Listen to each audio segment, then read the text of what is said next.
Hello, my name is Joseph Pirayou. I want to welcome you to today's program. In the beginning, Ashur. The last two programs, I was talking about a book was written back in 2006, I believe. It's called Massacres, Resistant Protectors. And the last two programs, I was like today's program was supposed to be to get to the climate of what happened with Hani Safar, who was in charge of the Syriac-Orthodoxe, and the other groups of Christians that uh, what Ottoman Turks did. And I was going to finish that. However, uh, things happen in our nation, and it's never boring. And for those of you that have Facebook, I'm not sure how many of you know Dr. Efrem Yildiz from Salamanca, Spain. And he posted a video and a letter that he has written to the patriarch of the Chaldean church, uh, Marsako. I don't know the last name. So when this happened, when I saw the video, and the story that I was going to share with you from 100 years ago, the similarities were so like obvious. I was like, are you kidding me? Haven't we learned the seifu of the past and the things that are happening? So when I saw the video, I said, you know what? We're going to go through that event that happened in Sarcelles. I hope I'm pronouncing it correctly. Paris. This is Patriarch speaking in the St. Thomas Church. And before going into that uh, detail of what he said, is that I'm trying to make a few points here. So we go part one, two, three, certain parts we try to go step by step. Now, before I continue, as I always, this is a live program. If you have any comments, any questions, anything you want to share, you can put it on the Assyria TV, write it, and we will show it. If I can answer it at this time, I will. If not, there will be a follow-up to that. So, as I said, Dr. Ephraim shared the video and the letter that he had sent to Marsako. So, part one, let's see what happened. What happened was that in that video, and I'm not showing it as what he exactly says because it's in the Ashuri, or I'm sorry, it's in the Chaldean language that he claims to be. So I found out based on what he said, I not only speak English, Farsi, Ashuri, I am speaking Chaldean. So, one more language for me to put on my resume of how many languages I speak, even though there is not much difference with the Ashuri language, but that's another story. So the reason we have just a video is to show you what happened. So I'm going to go over. I took some notes of what he said during that speech. The video that we have, it's a little bit over 3 minutes. So during that speech, the notes I have here. One thing is that he's talking about unity, and he says unity is power. That is very true. Unity is power. Then he continues and he says, we as Chaldeans should be united in name, faith, and language. Now, those of you who have seen the video, in case I missed something or in case I didn't, I'm not saying it the right way, let me know. I have no problem. I'm not trying to change the format so I have, this way I can get into the point I want to make. No, I just plainly what happened, I'm trying to share. So if I missed something or if I misunderstood something, please let me know. So he talks about the unity that is power with the Chaldeans to be united under name, under the faith, language. And he mentions other Christian communities. And he wants to make sure that we are all supposedly Christians, but as identity, he's saying that one thing was interesting. He said that don't lose this identity that we have had for 500 years. Or he said, we have had this identity for 500 years. I don't know if he said, don't lose it or don't let it be lost, but he mentions that 500-year history of the identity. And he says, don't let others get us confused of who we are. And the other part that was interesting, he said, I am as the leader, kahana, of the denomination. So he puts himself in the position of leadership, that he is the one that is responsible, and these are the steps he is taking. And he's talking about 500-year history of the identity. If the world was 500 years old, then I would say that originally it started with the name Chaldean. However, the world is not 500 years old. So if the identity starts 500 years ago, what was the identity before that? Fair question to ask, right? He mentions it 500 years history. I'm not saying it. Check the video. Those of you who speak Chaldean and Ashuri, you can understand. Maybe I misunderstood. He mentions 500-year history of the identity. It was very interesting. Like shooting yourself in the foot and mouth and other parts. So that was part one. This is what happened. As I said, if there is something I missed or misunderstood, let me know. Part two. Well, he said, this is what he said. Part two is he speaking the truth? What do I mean by speaking the truth? The truth that the Chaldean identity as a patriarch, as a kahana, as a priest or head of the church.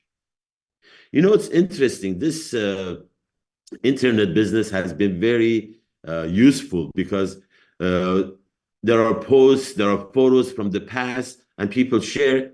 And you know what?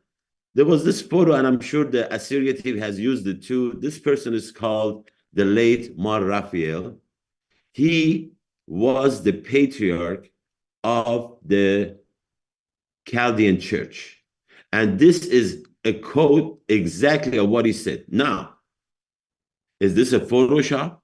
Did somebody lie and put his photo there and these are his comments? There is a video of him saying that. We have the photo. I don't have the video, but I want to share that with you. He says, before I became a priest, I was an Assyrian. Before I became a bishop, I was an Assyrian. I am an Assyrian today, tomorrow, forever, and I am proud of it. Mar Raphael, the first Bidabit, born 1922, passed away 2003, patriarch of the Chaldean Catholic Church. So this is patriarch. This is the canon that Mar Soko, the patriarch, is referring that he is responsible. He's the one that is the leader. Where two leaders prior to Soko, he's claiming totally something different. One of you guys is lying. One of you guys is wrong. Right? I'm just, we're trying to get into intellectual approach with knowledge, with reasoning, with history. Try not to get emotional because we are Ashuri people or Chaldean people. We are very emotional. Sometimes we see something, we lose control and we use, I'm upset. Let's try the intellectual approach. Mar Soko is still my brother. Don't get me wrong. Mr. or Yakta Nisan, thank you, Assyria TV, for your great national programs. My pleasure. I am a very small part. I'm hoping I'm doing my part, but the group that we are here, they are the best. Thank you for acknowledging it. And now the bar has risen, so I have to do a much better job today to keep that level. So where were we? Thanks again, Yakta. Appreciate it. So these two leaders, right?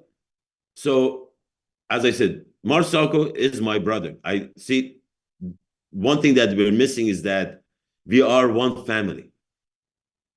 We are one family. I don't care who calls himself or herself what. The history tells us we are all Ashuri, regardless of Syriac-Orthodoxe, Aramaic, Chaldean, Assyrian, whatever. We are one people, the history tells us. Now we have some retards among us, And by retard, I'm not talking about insult in like a mentally challenged. The word retard is that people that they slow us down, they move slow, they try to not let us achieve what we want. In that regard, we have some retards among us. We love them, but we are not following them. We love him, but we're not going to pay attention what they say. Like a 1-year-old baby, we just feed it, clean it up, nausea, good baby, but we will not let that baby lead us. That's how I'm looking at this, as this brother of mine, as I said, Marsak. So, is he speaking the truth? Of course not.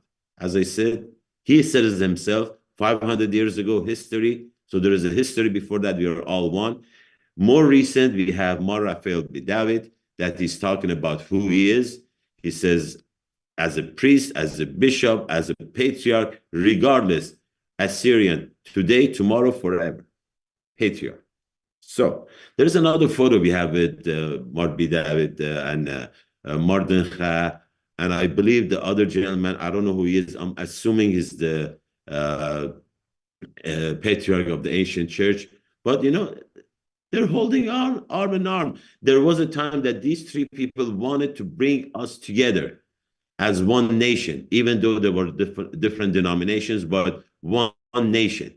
I don't know what happened. I don't know the history. I don't know why even Marsako is doing what he's doing now, going against the previous patriarch, but it is what is happening now, right? So that was part two, that if he's speaking the truth. Part three, he mentioned that he is the leader. He is the kahana. He is the kahuna. The word kahuna comes from kahana, which means priest. He's the big shot. He's the one that everybody in that community has to follow. He's responsible for it. He's the shepherd. The photo that we put on that flyer, he's holding that scepter like a shepherd. He's the shepherd of his Chaldean people, right? Well, what is the title? Patriarch, right? And he's called Mar Sago. Now, these people, how did they get there, right? I had the Bible here, but I'm going to go through the phone to get to the point. Because as many of you, have you seen the poster? Can you show the one with the verse from the Bible, Matthew 16:19? So they assume these people. No, not this one. The other one with the photo. Yeah, that's the one. So Matthew 16:19 is Jesus talking. It says, and I will give you the keys of the kingdom of heaven. He's talking specifically to Peter. Because when you go back, before we get to that verse, people come and tell Jesus, there are outside people, they're saying that you are Moses, you are Elijah, you are Jeremiah, you are some other prophet. And Jesus asked them, who do you think I am? And Peter says, you are Son of God. Peter says, you are Christ, the Son of the living God. And that's when Jesus is telling Peter, at that time his name is Simon, says, blessed art thou, Simon, Bar-Jonah, son of Jonah. For flesh and blood had not revealed it unto you, but my Father which is in heaven. And I say unto you that you are Peter, and upon this rock I will build my church, and the gates of hell shall not prevail against it. And verse 19, chapter 16, Matthew, verse 19. And I will give unto you the keys of the kingdom of heaven. And whatsoever you shall bind on earth shall be bound in heaven. And whatsoever shall loose on earth shall be loosed in heaven. This is what is called apostolic power or apostolic succession, because the patriarch of the Chaldean church goes all the way back to Peter, claiming he has this key. Leave that photo there, because we're talking about the key. It's Jesus talking. It's not just some other person. He says, I will give you the keys of the kingdom of heaven to Peter. And they claim that they are, through apostolic succession, putting hands on each other, they get the position. We are representing Peter on earth. Whatever we open will be open. Whatever we shut will be shut. Right? Now, there are two parts here. First, I was talking about the title, Patriarch and Master or Mark. But before going that, it's a very interesting. Matthew chapter 16, verse 19, we saw what it says, right? Then we go further down. Jesus is talking to the disciples that he must go to Jerusalem, suffer many things by the elders and chief priests and scribes, and he was going to be killed and be raised again the third day. Verse 22, chapter 16, verse 22. Verse 19, Peter gets the keys. Verse 22, then Peter took him, took Jesus. He's got the keys, right? Then Peter took him and began to rebuke him, saying, be it far from you, Lord. This shall not happen to you. Jesus turns and tells to Peter, get behind me, Satan. You are an offense unto me, for you savor not the things that be of God, but those that be of men. Wait a minute, 2 verses ago, he had the keys of the kingdom of heaven. Now he's a Satan. And Jesus qualifies that. He says, you are savoring not the things that are of God, but those that are of men. See, Patriarch Sakor, other patriarchs, even Pope, doesn't matter.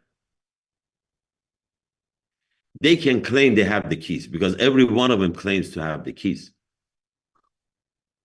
The title of Pope, the Vatican, is Vicar of Christ. He is Vicar of Christ, as if it was Peter. Now he is. I'm trying to stretch this to get to the point of what is happening by them taking advantage of this verse in the Bible. However, they're missing other parts. So, Patriarch, Master. What did Jesus says about these people? Right? We have that Matthew 23. You have it on screen, please. So, Matthew 23, 9, 10. We're back to Matthew. We were at 16, now we are at 23.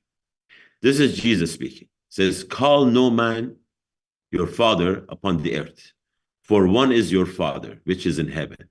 Neither be ye called masters, for one is your master, even Christ. What does patriarch mean? It means father, pope, father of fathers. These are taking the titles of Holy Father. I mean, when you read this, that means I shouldn't call my own biological father, father. No, that's not what it says. Jesus is talking about your faith leader. The only person for your faith, Father, is in heaven, the creator. That's what Jesus, don't call. He says, don't call. Don't call. No patriarch. Don't say anybody patriarch. Don't call anybody pope. Don't call anybody Holy Father, Holy Eminence, Holy whatever that corresponds to the position of authority as a father. That's what Jesus is saying. Secondly, he says the word master.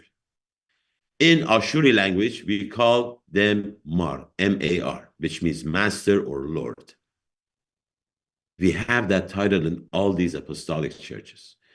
Chaldean Church, Church of the Assyrian Church of the East, Syrisch-Orthodoxe, Syriac Catholic, Ancient Church, Maronites, any one of them. Your Eminence, your Lordship, Mar, right? Now, they claim to have the keys from Peter. We saw what happened to Peter a few verses later, that since he didn't do what was the word, the way of God, then he's under influence of Satan. These people don't obey Jesus. They say, call me patriarch. They don't obey Jesus. Then They don't obey Jesus. They said, call me Mar or Master. If they don't obey Jesus, why should we obey them? They claim to represent Christ. They represent the keys and everything. They be open. If they don't do it, why should we follow? I'm trying to have that intellectual approach by the way of Christianity. If you don't believe in Christianity, that's fine. I always say that. But these people that are separating us, the savior of today is by the sword they're using to cut our identity. 100 years ago, during the time of Hannah Sapphire, they killed us with that sword physically. That was the fear. We're going to die. We're going to die. The fear now we have is if we don't follow this Holy Father, we're going to go to hell. We're going to miss that. The guy himself is not following Jesus. What are you talking about? It's not my opinion. I'm going by this book. Read it. Check it out. You want to get your power from the book? Follow the book. If you're not following the book, we're not going to follow you. We have a direct access to Jesus Christ. Now, that was what Jesus said about patriarch, about Mark. Now, what we call here is the litmus test. If I want to see somebody is a holy man, it's not just listening to words. What are his actions? In my book, anybody carrying the title of patriarch or carrying the title of Mark is not a true man of Christ. He is not obeying Jesus Christ. How do I know? Right there, the verse on the screen. Call no man father, neither you call anybody masters. Your master is Jesus Christ only. But this Marv, whatever, he's speaking so nice. I don't care. Nobody can talk better than Satan. Don't give me that nonsense. They take the title. If they take the title, if they take off those dresses they're wearing and just speaks as I belong, these rituals that they're like, oh, we from outside we have that power, we're going to show you. Don't be fooled by these people. See, that's, open this book, check it out. That's how I found out. Freedom. I'm free of these people. Cut this, the neck anywhere. We are free. Don't let these people, especially by cutting us into different identities. Trying to get a little bit too emotional here. So we know, another thing about Peter. There is a story with Cornelius that he goes to his house.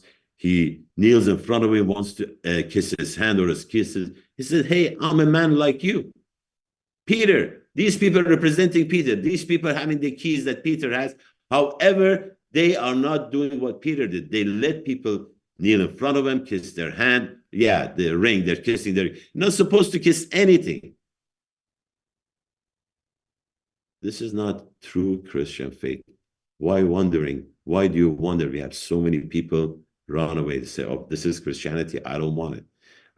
Some years back, I was talking to this person. Many of you, I don't want to use the name, but he used to tell me, Joseph, it's Jesus' fault. It's Jesus' fault. He gave him the keys. I said, no, he didn't give him the keys. He gave the key to Peter. Do you see any Peter nowadays in any of these churches, apostolic and non-apostolic? He gave his life. He wouldn't let people talk down about Jesus Christ. There was this Simon magician.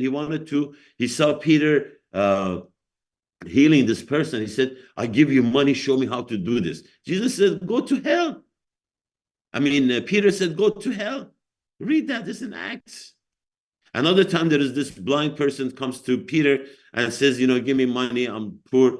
Peter says, I don't have any money on my own, but all I have is that in the name of Jesus Christ, open your eyes. Do we have any of those nowadays, like Peter? Such a strong faith that can heal people. We have so many sick people with blindness, cancer, all these things. Come on, any one of you, you have the keys. How come we cannot heal these people? I'm just going by this book. It's not emotional. I get emotional, but the approach is intellectual. Remember, we're sons and daughters of the cradle of civilization, right?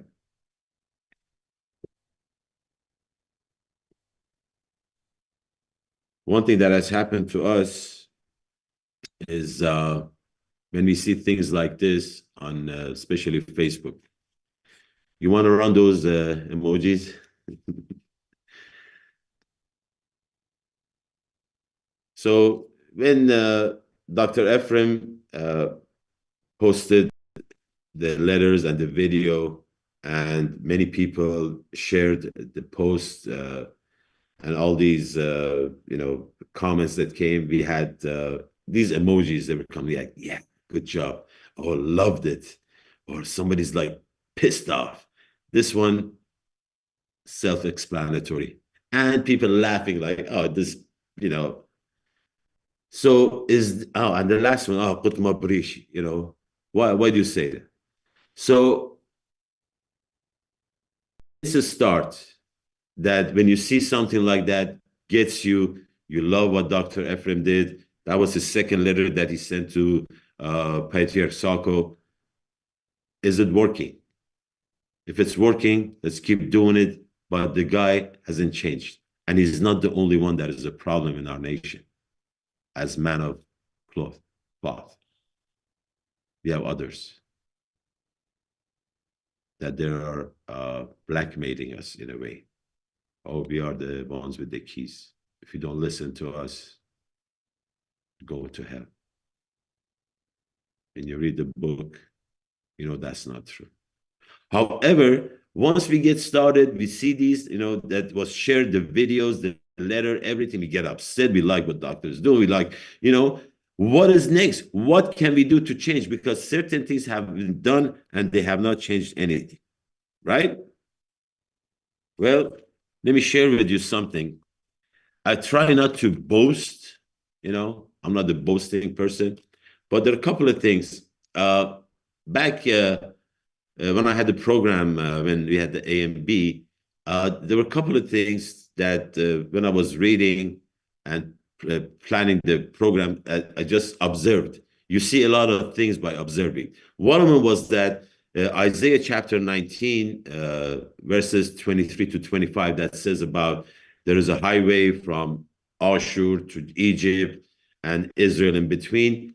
The last verse, it says that God blesses all three nations that will bring blessing to the world, and blesses them and says, blessed be Egypt, my people, Assyria, the work of my hand, Ashur, the work of my hand, Israel, my whatever, can't remember, sorry about that, inheritance. So we used to, growing up, I used to hear that Assyria or Ashur, the work of my hand. But when I read that, I said, wait a minute, the blessing applies to all three nations. So blessed be Egypt, blessed be Ashur, blessed be Israel. So we changed some of when you go try to find a verse in the Bible, it's exactly what is written.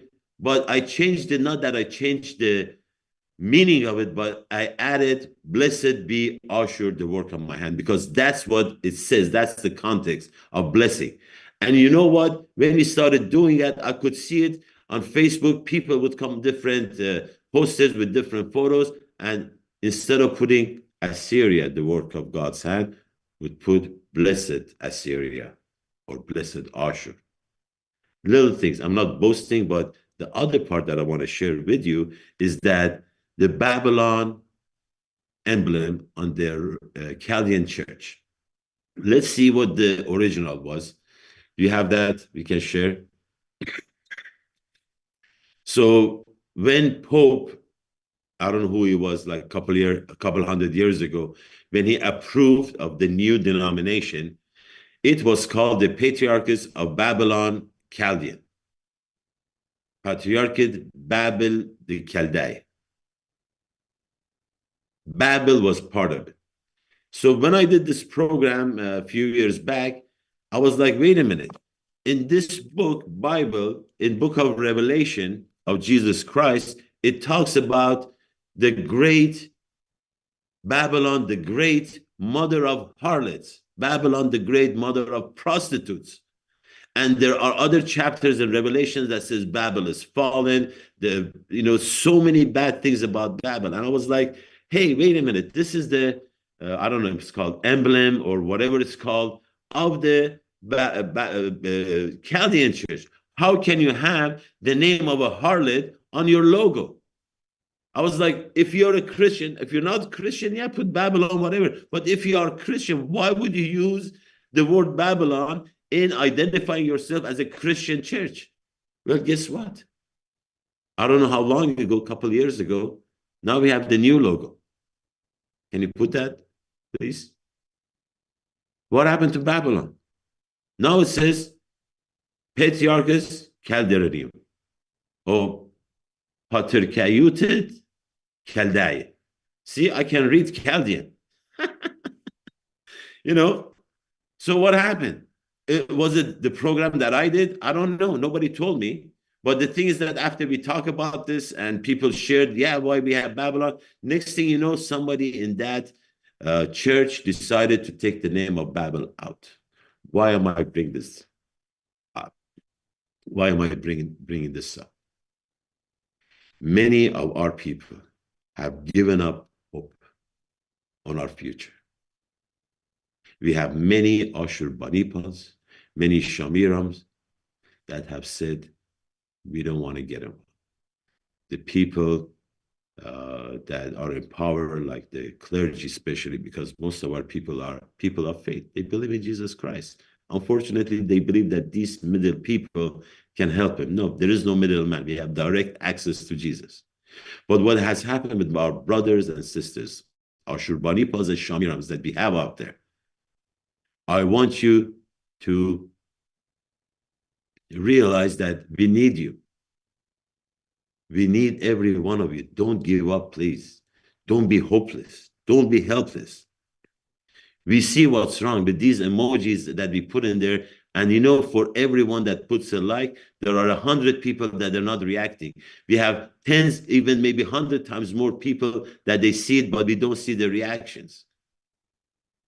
Don't shake your head. No, it's not going to happen. What are we going to do? No, I'm hopeless. We see the wrong, but it's too late. You know, what can I do? You know, what can we do? And the enemy loves it. The enemy wants us to be hopeless. They want us to feel helpless. We see the wrong, but we don't do anything. How can I do that? Where should I go? I tell you what, you have a home here on Assyria TV. I have invited you before. I'm inviting you again. Any ideas? See, we call it in the United States brainstorm. Why? Because when one brain works, it has limited. 2 brains, 3 brains, 4, 5, more brains. That's the storm of all ideas. We can sit down, we put ideas one by one. You come on the program, anywhere, here. Don't give up. Get involved. Participate. Don't let the enemy win, because our brothers and sisters in the homeland, they are the ones who are really suffering, not us. They're okay here in the United States. We had some rain here in California. Everybody's complaining, you know, there's wind, you know. They're so spoiled here. Edison Narsa. I don't know what you mean. Chaldeans have nothing to do with Babylonians. I'm talking about the logo that it was there for almost 200 years. That was their logo.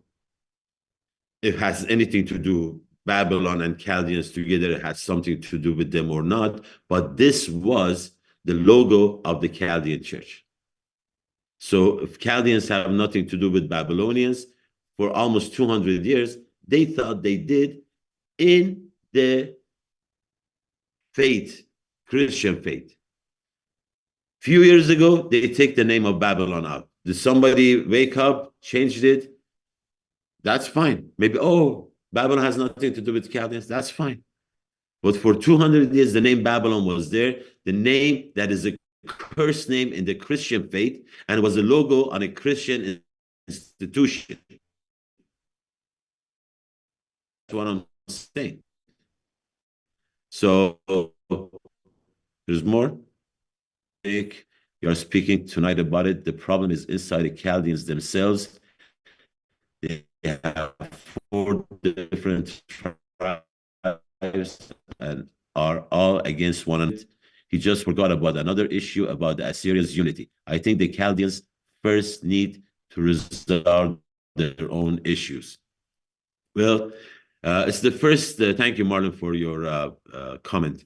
It's the first time I've heard that they have these 4 different tribes and they're all against each other. There was a time we had these 5 tribes in Hikari Mountains, the Chilu, Tiarit, Baz, Human. There's another one I forgot. See, they have a problem. I cannot solve their problem. What we can do, Marlene, is that we, as Ashuri, even if you're part of the Chaldean church, none of my business. You don't want to believe in anything, none of my business. What is the point is that we have people like you, Marlene. I'm inviting you right now. We can do a program. I would love to sit down, pick your brain. You're very active on the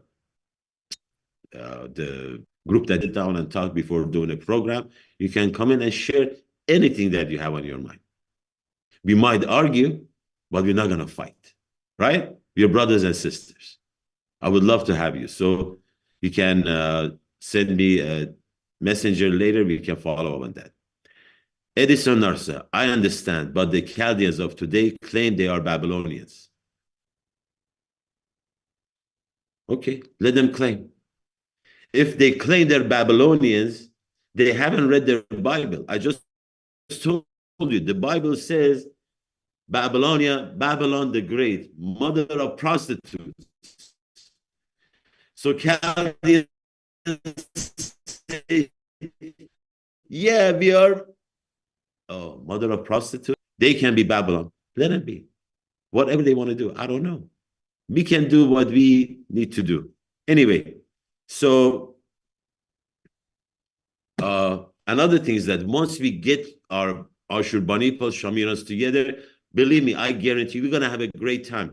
We're going to sit down, go over things, share it. And as I said, we're going to have a great time. As I said, we might argue, but we will not fight. We are brothers and sisters. And to close, as always, we're going to close it with the Sheikhani, which is the unity dance. Unity. That's all the whole thing, right? Unity. So thank you very much for watching. Thank you for the comments that you made on the program. I hope it was helpful. And we will continue with this in the next program. Thank you again. Pirayou Ashur, Mabqila. Sheikhani.